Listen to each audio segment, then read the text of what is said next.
li waral invitation bokk na ci liñ gis ci internet bi fan yi di xeetu foo yoo xamante ni ci biir dañ cay jaay tàngal boobu nag am na ci jàpp na ni day yàq gone yi ci wàllu jikko gis nañ la sànq monsieur le directeur ci l'observateur nga ne loolu nekkul ci marché bi. waaw maa ngi leen di gërëm leen sant ci opportunité bi ngeen ñu may pour ñu mën a exprimer wu ci seen plateau. di nuyu ñëpp nag tous les téléspectateurs de la TFM ñi nekk fii Sénégal ak ci diaspora bi. alors pour rebondir ci question boobu effectivement ñun bi ñu jotee information bi c'est des associations de consommateurs ñoom ñoo ñu saisir. yónnee ñu une plainte ba pare boole ci des images vidéo lorsque ñun bi ñu jotee image vidéo yooyu suñu réaction moo doon d'abord vérifier l'information. Et pour vérifier l'information nous sommes direction du commerce intérieur donc nous gérons li nga xam ne ni moo nekk ci marché bi parce que intérieur bi mooy le marché. alors une information pareille nga jot ko li nga mën a def mooy wàcc ci terrain bi pour vérifier ndax lii ñu wax ci vidéo bi am na. parce que effectivement am na ci réseaux sociaux yi parce que vidéo baa ngi circuler mais est-ce que am na ci marché bi. c'était ça kon xale yi fu ñu ko jëlee.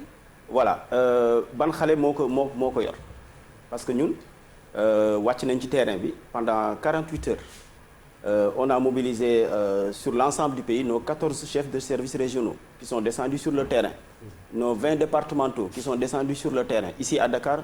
mobiliser nañu sunu 4 divisions yi nga xam ne ñoom ñooy liggéey ci importation ak ci distribution produits yooyu pendant toute la journée d'hier gisuñu fenn ci Sénégal foo xam ne ni nos services remonté nañu kenn sax gis na benn spécimen ci jouet yooyu mieux bi ñu demee ba en mi-journée remonter information yi ñuy am nous avons demandé pratiquement aux associations de consommateurs yi nga xam ne ni ñoom itam dañu nekkoon ci recherche information boobu ils l'ont même partagé dans les réseaux sociaux pour que képp ku ko gis ñoom association yi seen membres yi na nga leen remonter information bi comme ça ñu mën ñu ko jox jusqu'à 18 heures hier ba ñuy wàcc gisuñu benn spécimen wu mais doguma la directeur xale yi ñi ci biir vidéo bi ñu ngi wax sax turu ki leen ko jaay est-ce que tamit remonté ba foofu du ngeen am le produit parce que xale yi ñu ngi naan kan moo leen ko jaay ñu ne diw moo ñu ko jaay ci benn vidéo waaw xam nga diw moo ñu ko jaay ñun on aurait préféré ñu ne ñu fii lay jaayee parce que aussi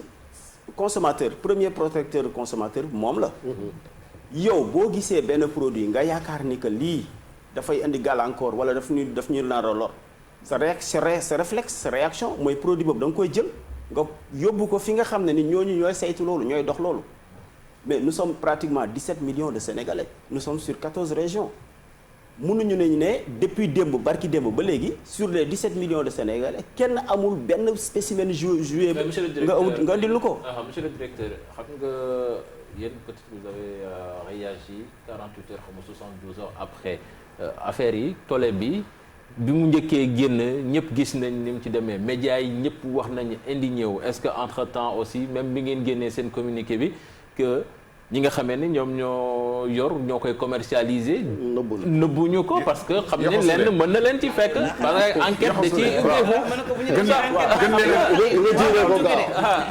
bon xam ngeen question de réactivité la par rapport à la détention de l'information moi j'ai reçu l'information et en temps réel ci la ñu réagir parce que circulaire bi bët ki dem mu ngeen ko génne le mardi waaw le mardi la ñuy génne circulaire nous avons reçu l'information le mardi matin nous étions même en réunion moi lorsque j'ai reçu l'information et je l'ai reçu comme ni ma leen koy waxee réclamation la association de consommateurs yi ñoom ñoo dajaloo jël ab kii boobu réclamation bi jox ñu ko donc ñun information bi le mardi matin lañ ko bi ñu ko jotee le mardi matin nous avons des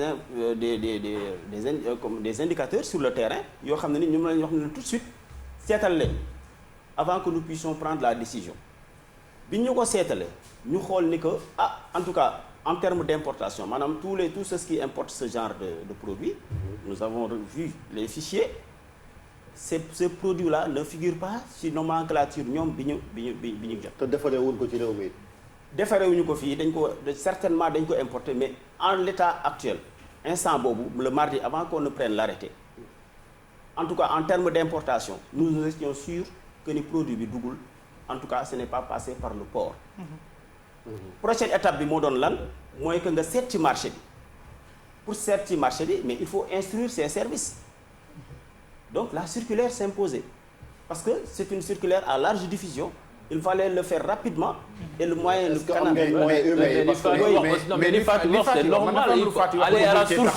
may leen ma terminer foofu pour li ngeen di wax parce que xale yi de wax nañ fi ñu ko jaay fi ñu ko jëlee de wax xam nañ nga kii j'ai dit et j'ai bien précisé ma ne leen représentativité direction du commerce intérieur dafa jël tout le territoire du Sénégal nee naa leen nous avons 14 chefs de service région bu nekk am nañ fa donc une brigade qui est là-bas waxuma sax loolu mais au niveau de chaque région dans chaque département il y a un chef de service départemental donc le mardi et la journée du mercredi hier toutes nos équipes sont descendues simultanément dans tous les marchés du Sénégal gisuñu ko mieux Sénégal maintenant tout le monde avec les moyens d'information dont nous disposons il était clair et l'information comme vous le dites si elle circule depuis bien avant mardi mais il y aurait eu des personnes ou des citoyens responsables et conscients qui auraient pris le soin de l'acheter ou de le prendre et de dénoncer et de dire que fii gis nañ ko fii ñëw leen fii. monsieur le directeur man damay ragal boo jógee fii gars yi génneel la ko journée bi yëpp nga gis vidéo yi naan la mu ngi fii. mu ngi fii waaw nous sommes preneurs. c'est ça maintenant nous sommes preneurs parce que jusqu'au moment où je vous parle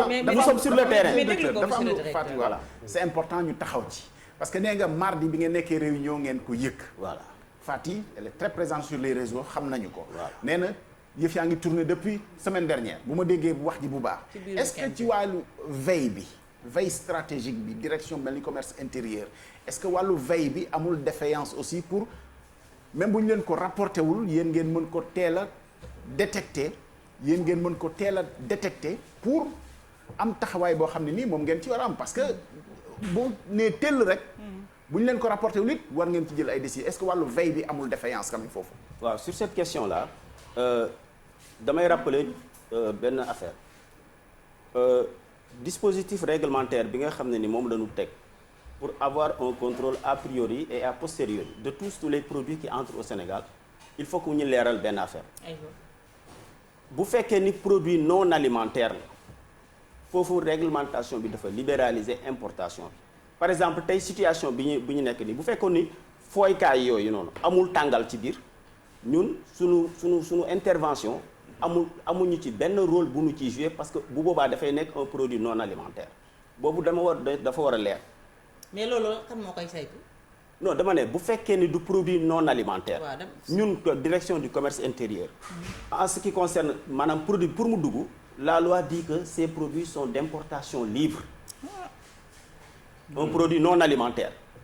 il faut que mu leer. mais bu dul service commerce ministère commerce am na beneen. voilà ay douane wala foofu nag laa bëgg a ñëw kan moo koy saytu léegi dafa am ay message par exemple bu fekkee ni dans ces situations là un message à caractère par exemple de dépravation des mœurs et cetera il y a ce qu'on appelle la police administrative la brigade des mœurs ñooñu itam seen rôle ci secteur bi ñoom dañu koy jouer et en amont aussi bien aussi en aval maanaam mooy lu may wax la a priori donc pour en revenir maintenant ci lu ñu concerné produit bii nii ñun on s'est dit que si c'est un produit alimentaire ay bonbons donc ñun nécessairement su jàllee fi mu war a jaar maanaam à la frontière au port à la frontière maritime le dispositif permet qu'on puisse savoir que produit bi dugg na ou bien duggul et comme ni ma leen ko waxee ca njëlbeen nee naa leen vérifier nañ ko ñun on est sûr que ni jotuñu ko ci suñuy registre que ni produit bi dugg na ci marché bi. et li koy confirmer mooy que ni a posteriori nous sommes descendus sur le terrain et nous ne l'avons pas retrouvé. est-ce que foofu la ngeen di yam contenté wu ci loolu. wala parce que ngeen jëflante ak mënuñu fa yem parce que comme je dis.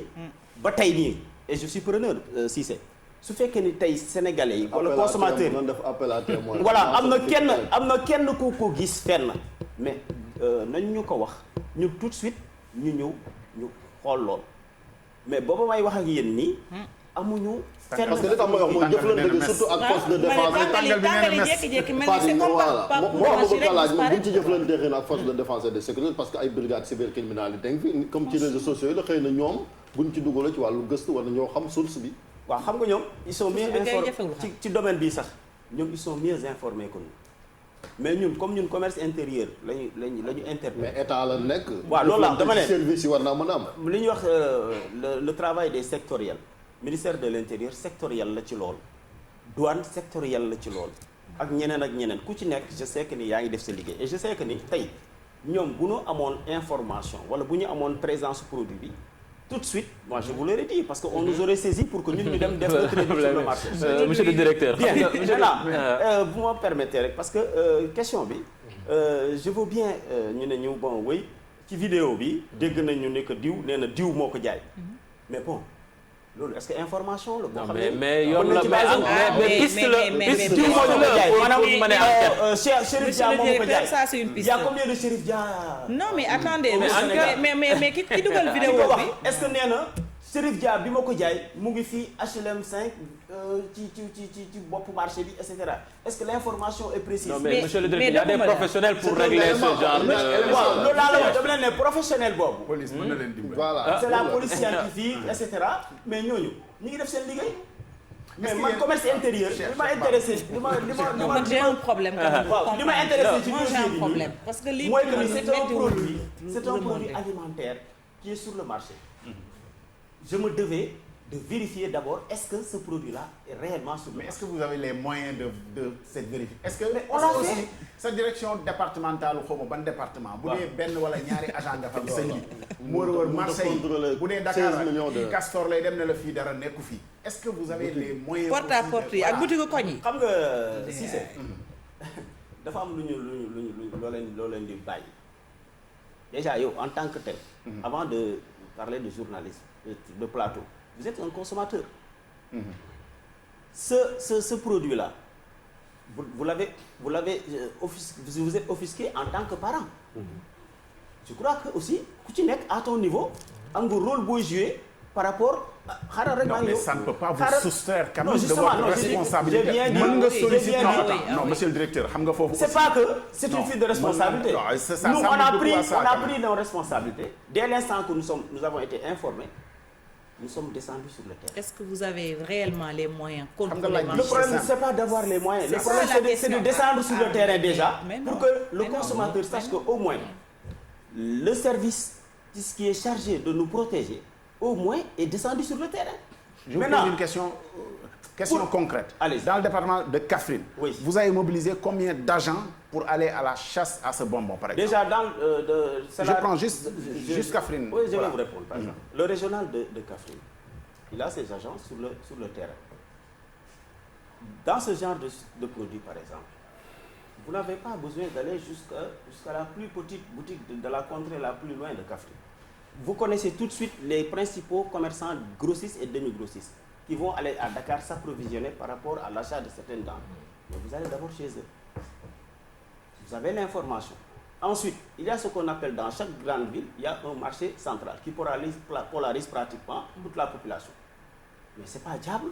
Mais on est d'accord que ce produit... Mais attendez, mais on discute quand même. Et en temps réel. Est-ce qu'on est d'accord que mën na doon produit boo xam ne du Dakar sax la soso parce que ci ni nga expliquer importation mën na doon commerçant wu beneen borox ndol voilà jënd ko yóbbu ko foofu mu bañ a nekk Dakar foofu laay waxee ma ne leen xam nga ñun on n'a pas la prétention taxaw ne tous les produits qui entrent dans ce pays là gis nañ ko il y a aucun pays au monde où vous allez ñu ne leen tout ce qui entre dans ces pays là l'administration qui est chargée de contrôle le voit amuñu prétention boobu. Mais on se dit au moins une chose, qu'il y a des indications.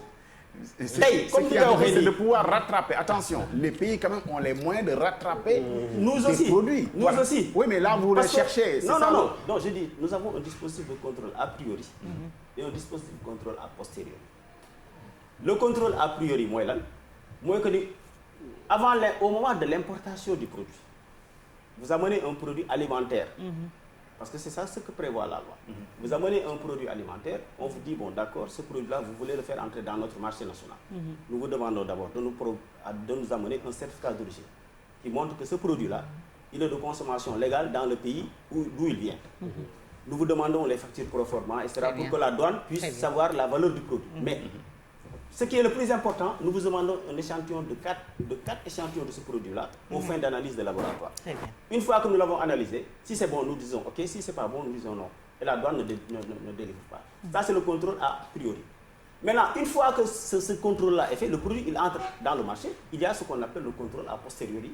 Et c'est dans le marché que nous allons trouver le produit pour faire un autre contrôle. Parce que, n'oubliez pas, un produit peut échapper au cordon. Voilà. Mais nous, maanaam waaw mën na rëcc ci cordon bi. mais ñun li ñu ko mën a rattraper. mooy ci biir marché bi. très bien contrôle a posteriori bi nag mooy loolu. voilà monsieur le directeur xam nga.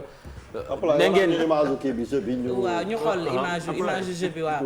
c'est important pour ñu gis ko parce que appel à témoin bi aussi daf ciy baax donc Abdoulaye bu fekkee. xam nga yéen a ngi nii. ni ñu réagiré mooy wane ni metti na leen vidéo ay gone yu téye ay bonbon yu ñu def ay image yu baaxul dara tax ñoom ñëpp dañoo choqué. boo métti na ma trop parce que soo xoolee image bi gis naa ne c'est deux objets yoo xam ne maanaam dafa mel ni dañuy fonante. vraiment ça m'a choqué franchement parler choqué na ma. bu ñu neexee ñu fonante bu ñu neexee ñu tiir. lii day garaaw na garaaw goo xam te ni kenn mënu ko natt te responsabilité yi nag mën nañ koy xayma ci ñaari pàcc.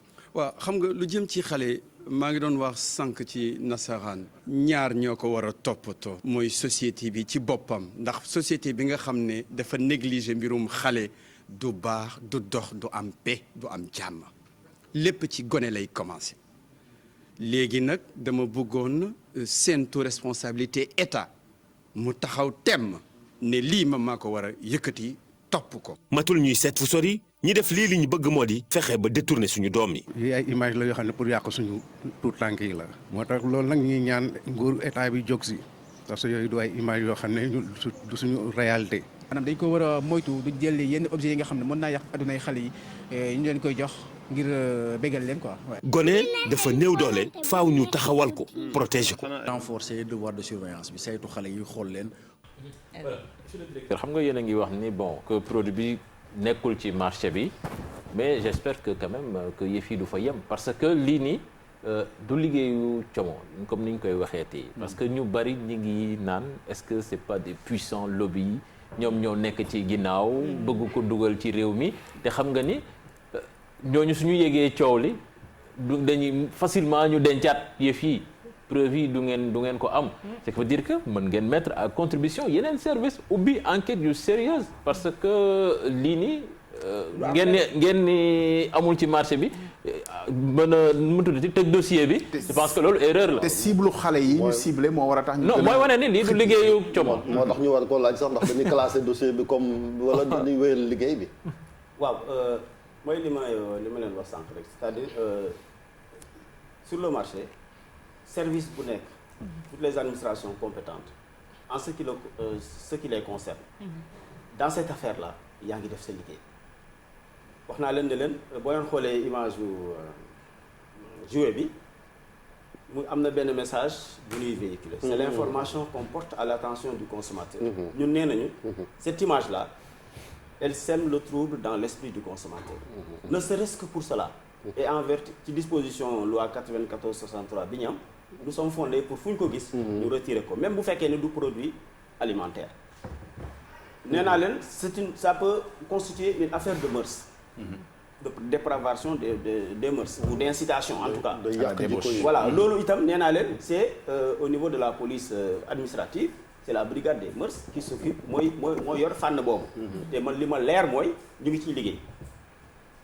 ñun beneen fànn bi mooy yemuñu ci produit bi ndax gis nañ ko ci marché bi déet ñun dañu ne ni que depuis démb ak ba tey bi ñu commencé def liggéey bi ci terrain bi gisaguñ ko néew ñun pare nañ ci loolu maanaam dañuy continuer di seet fan la comme gisuñu ko côté bii mais nañu continuer dem seet côté bële côté bii nii côté bële nañ seet jàppaat et cetera xoolaat même nos collègues de la douane ñu ngi ciy liggéey ak ñoom pour ñu xool parce que mën na dugg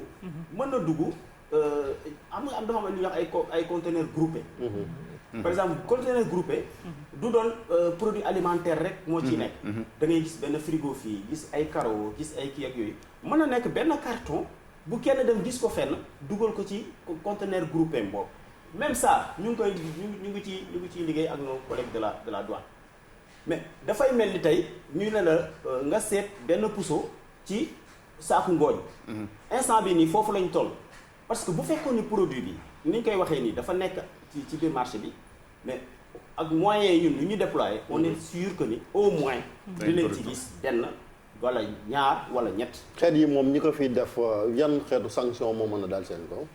bon déjà bu fekkee ni yow da nga ko dugal te amuloo autorisation de mise à la consommation. loolu la ñuy wax c'est de la fraude alimentaire. foofu noonu sanction yi mooy déjà yow mi nga xam ne yow yaa ko indi dinañ la jël jébal la procureur parce que. très bien ça peut constituer même une infraction pénale. ñu dem allo présidence. su ñu paree bu fekkee. bu buñaa xajee ñu dem léegi allo présidence. buñaa bi nag tippoo naa.